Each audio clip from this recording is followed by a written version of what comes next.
gannaaw mu gëstu ni gis xar ci la gars yi royee tabaski ba léegi yàlla dafay wan ni intervention amul luppe gis nga réseau bi ñuy waxtaane fii bépp njabarkat bu jógee daara ji da ngay dof ba keroog ñu ñibbi doo nekk dara ren di ngeen gis ay njabarkat yu tëdd du ñuy jóg ba keroog ñu dee parce que daara ji boo ko jógalee dootoo am jàmm ilaa yawmi diin xanaa nga tuub loolu mooy sécurité boobu la ñuy doxee ñun loolu mooy li nga xam ne moo ci nekk moo tax kenn mënaluñu tus fu ñu neex lañ koy dugal fu ñu neex lañ koy teg ñoom njabarkat yi la ñuy waxal yaa ngi ñoom ñoo tas dëkk bi ñoom ñoo yàq dëkk bi ñoom ñoo tax papa yeeg doom yi sax mënatuñoo jubóo ñoom ñoo tas dëkk bi moom ñoo tax doomu ndey yeeg doomu baay yi mënuñoo jubóo yaa ngi dégg xarit yi mënuñoo jubóo dëkkandoo yi mënuñoo jubóo yaa ngi dégg loolu mooy commerçant yi boo demee ci marché bi ni suba teel koo nuyu mu bañ parce que wóoluwuñ yàlla dañu jàpp ne buñ la nuyoo rek alors nangu sa alal wala daal def la ay bagage quoi loolu mooy li nga xam ne moo ci nekk gars yi nekk ci télévision bi fenn rek yaa ngi dégg su ma la defalee da ngay dégg mu naan su ma la defalee jaaro bi yaa ngi su ma la defalee lam bi si xoolal gars yi dañuy dem di ko jënd de am na ñu fi jaay ay jaaro xoolal ay jaaro 300000 xoolal ay jaaro 200000 pour sa wërsëg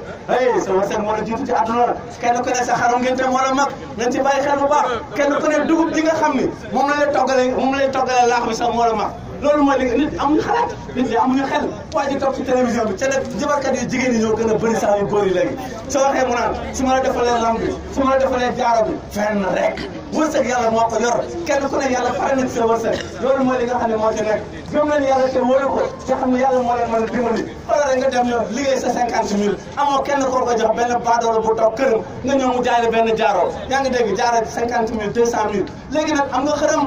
parce que boo xëyee suba am wërsëg nga xool jaaro bi nga ne jaaro baax na ana yàlla léegi jaaro bi baax na sama lam bi baax na ma ko takkee ba léegi fu nekkee dañ ma embauché léegi voilà léegi ana yàlla xam nga njabarkat boo gisee mu bon dañuy def nit ñi yéefar dañuy def doomu adama yi yéefar loolu mooy li nga xam ne moo ci nekk parce que loo am ci wërsëg rek dootoo gërëm yàlla yaa ngi dégg boo takkee say ndomb ñu ne la léegi xoolal bu accident amee yaa ngi dégg doo ci dee nga def benn choc yaa ngi dégg mu am ñu ci dee yow nga mucc boo demee ba sa kër booy takki gàllaay sax doo ko bëgg a dindi bu baax ndax mu dagg ndax da koy respecté parce que tey nekk nga ci accident yow deewuloo yaa ngi jaamu xërëm loolu mooy li nga xam ne moo ci nekk moo tax jabarkat yi il faut ñu stoppé leen jabarkat soo gisee fi mu nekk nii tey nii rek la ñu mën a defee ak ñoom parce que problème bi mooy il faut ñu yee doomu aadama yi ndax doomu aadama yi dañuy nelaw xoolal rek léegi ana ndomb bi sax xoolal ndomb bi ak bakkan yi mu yor léegi booy bi ko doon takk léegi rakam nee na ko yow boo demee oustaz combat bi du am 2 minutes mu waay toppal fële waay sa oustaz dafa mën a jël sama galaaj benn jour may